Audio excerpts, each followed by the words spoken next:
menores. Caro. Sí, José, como vos decís, ¿no? Un tema muy sensible sobre el que es necesario concientizar y mucho, ¿no? Y es por eso que durante toda esta semana Silvia Picé y Sebastián Cuatromo, que están con nosotros acá en el estudio, estuvieron trabajando en esto, contando su experiencia, que ya la vamos a compartir con ustedes ahora en un ratito, pero sobre todo hablando de esto, ¿no? De los derechos infantiles y de todo lo contrario que es esto de la violencia, ¿no? Contra los menores. ¿Cómo están? Bienvenidos. Bueno, gracias por estar acá. ¿Qué tal? Gracias. Una semana larga, ¿no? En Tucumán. Sí, una linda semana. Una linda semana y de compartir experiencias, ¿no? Estaba viendo recién en esta, bueno, en todo el material gráfico que ustedes llevan y con el cual acompañan su trabajo, que dice el abuso sexual contra la infancia existe, ¿no? Como reafirmando algo de lo que es difícil hablar quizás, ¿no? Sí.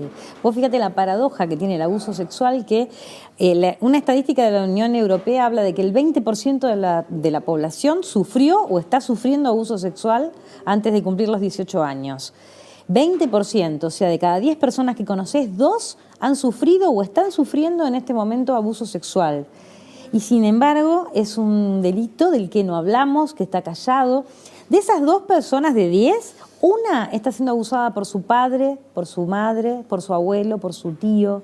O sea, que es incestuoso. Sí, claro. O sea, fíjate lo que es, ¿no? Yo digo que es un escándalo lo que está pasando a nivel social, porque quizás antes sucedía y no lo sabíamos, no había estadísticas, nadie hablaba. Ahora salimos los sobrevivientes adultos a hablar, damos esta cifra, o sea, esta cifra es internacional, y sin embargo, cuando vos vas al Poder Judicial, por ejemplo, y decís, mirá, el niño o niña me dijo que está siendo abusado o sospecho, a nivel del Poder Judicial tratan de demostrar que la denuncia es falsa, y esto hace que este delito sea el más impune de la tierra.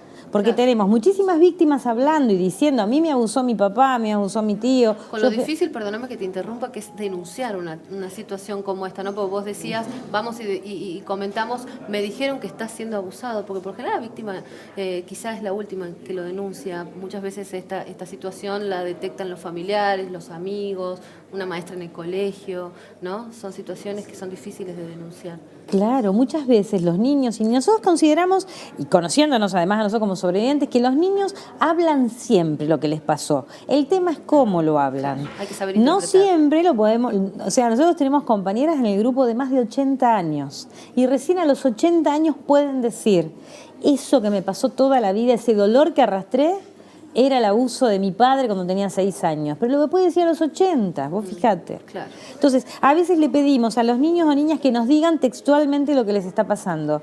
Y los niños lo dicen mediante los juegos, mediante los dibujos, mediante las actitudes. O sea, también hay que estar entrenado en escuchar, pero para ese entrenamiento primero tenemos que asumir que el abuso existe.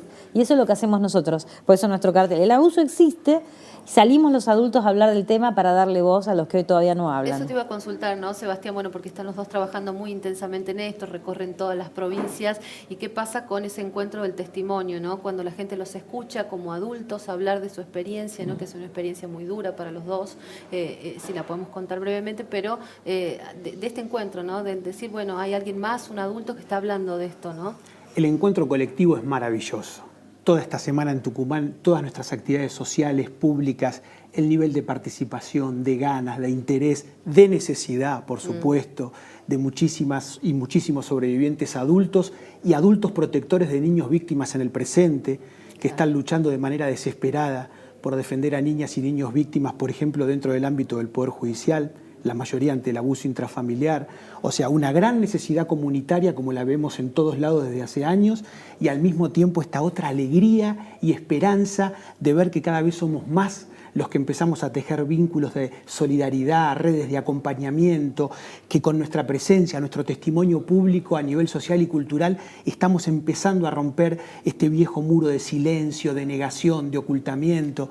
En mi caso esto yo lo vivo desde hace años. Por ejemplo, yo logré llevar a juicio y a condena a quien había sido el abusador de mi infancia más de 20 años después de haber sido víctima del delito. Además una persona súper conocida. Mi abusador había sido un religioso católico y docente del Colegio Marianista de la Ciudad de Buenos Aires, al que asistía como alumno de 7º grado de escuela primaria.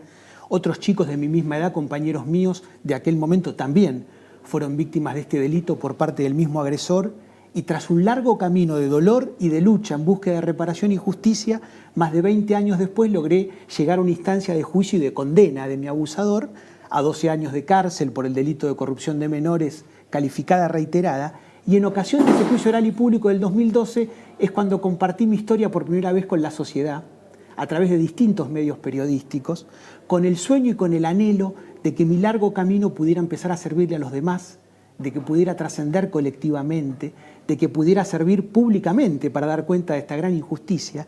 Y desde la primera nota que di hace ya más de 7 años, brindando mi historia a la sociedad, empezó este otro camino público, colectivo, que hoy es la realidad de Adultos por los Derechos de la Infancia, donde no hay día del año donde no se comuniquen personas de los más diversos lugares y con las más diversas historias para compartir justamente sus experiencias.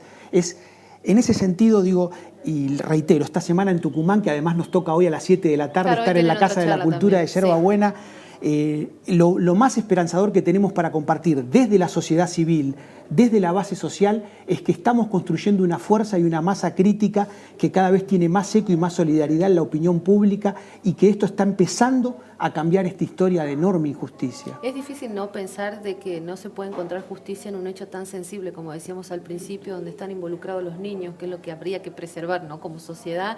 Y sin embargo, ustedes lo ven, ¿no?, y lo han vivido, hay trabas permanentes. ¿Cuáles son por ahí esos factores con los que se encuentra una víctima y que no puede avanzar, que no logra, ¿no?, en esta justicia? Nosotros creemos que los adultos intentamos sostener una vida cómoda.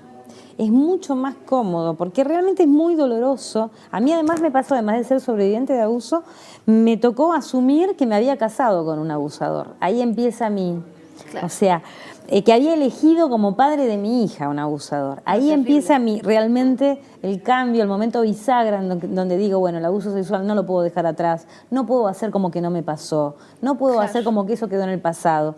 Por eso yo invito, en verdad, a que todos los sobrevivientes de abuso hablen sus abusos, porque a partir de eso empiezan a proteger a los niños. Es fundamental hablar nuestros dolores de infancia para poder así empezar, en verdad, a proteger. Y es muy incómodo, porque vos pensás que los abusadores están entre nosotros, son nuestras parejas, nuestros padres, nuestros abuelos, es aquel tío que parecía macanudo pero que en verdad abusó de alguna de nuestras primas. O sea, es incómodo asumir el abuso sexual en todas nuestras familias y en nuestros entornos, pero es la única cosa que podemos hacer para empezar a cuidar a los niños. Y está ahí en el medio ese compromiso de los adultos, ¿no? Es porque hay que tomar postura finalmente ante situaciones de este es una tipo. obligación de los adultos proteger la infancia, pero es algo incómodo, eso es cierto.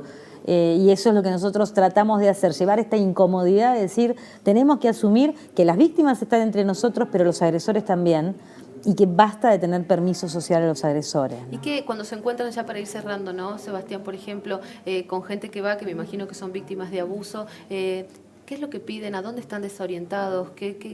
¿Cuál es la necesidad, ¿no?, de alguien que va a escuchar una charla con un testimonio tan duro, a compartir el suyo propio también? Bueno, hay muchas necesidades. Digo, la comunidad en general, nosotros tenemos como lema: para criar a un niño hace falta una aldea.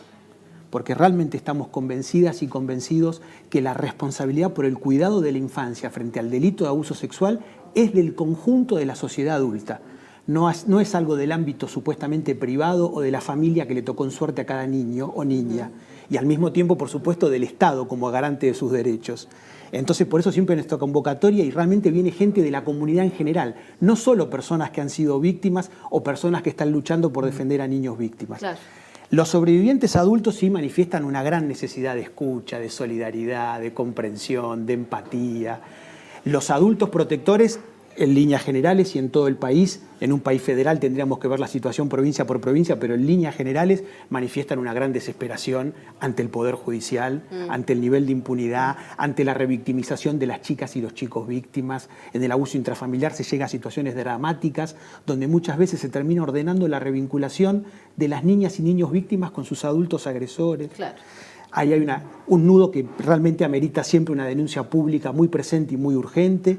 Y después, por otro lado, otra necesidad muy colectiva que vemos en todos lados, y Tucumán no ha sido la excepción, es la necesidad de que se aplique la Ley de Educación Sexual Integral en las escuelas, que fue sancionada en el Congreso Nacional en el año 2006, hace ya 13 años. Sin embargo, nuestra experiencia en todo el país está muy lejos de ser una realidad en todas las aulas como debería. Y en relación con el crimen del abuso sexual contra la infancia, esa ley, a nuestro criterio, permitiría que en las escuelas las chicas y los chicos sientan que tienen los ámbitos, los contextos y las condiciones de posibilidad para poder compartir sus emociones, sus sentimientos, para poder hablar de lo que les está pasando, para tener adultos confiables a los cuales recurrir. Y hasta para detectar, ¿no?, una situación de abuso, que muchas veces quizá... Seguro. La No mayoría pasa, de ¿no? nosotros como adultos, nosotros tenemos grupo de pares desde hace 7 años, donde sábado a sábado centenares de compañeros en verdad han circulado y siguen viniendo y demás. La mayoría de nosotros decimos cómo nadie se dio cuenta, cómo ninguno de los que teníamos alrededor, ni familiares, ni docentes, ni los clubes a los que íbamos, en los hospitales donde fuimos como pacientes, cómo nadie se dio cuenta, que estábamos diciéndolo de todas las maneras que podíamos, no quizás verbalmente, expresamente, pero en verdad cómo nadie se dio cuenta. Y en verdad no, la sociedad no se da cuenta del abuso por esto, porque lo silenciamos, no hablamos. A pesar de que hay gran población, gran parte de la población fue abusada, como no hablamos, es como que no nos damos cuenta. Claro, y pasa. Y pasa. Y esto es lo que Lo que tratamos no tiene que nosotros ocurrir. todo el tiempo de que decir, bueno, en base a nuestros testimonios, miren, vean, estén atentos. Chicos, Eso. la última, ¿no? Recuérdennos horario, hoy va a ser la última charla, ¿no? Acá en Hoy es Tucumán. la última charla, a las 7 de la tarde, Perfecto. en la Casa de la Cultura de Yerba Buena. Yerba Buena, lindo lugar, ahí lo van Bien. si no lo pudieron conocer, lo van a conocer. Bueno, les agradezco muchísimo, excelente trabajo. Vamos a hacer una pausa, quédense ahí porque en un ratito vamos a estar conversando justamente con el intendente Mariano Campero, intendente de Yerba Buena. Ya venimos.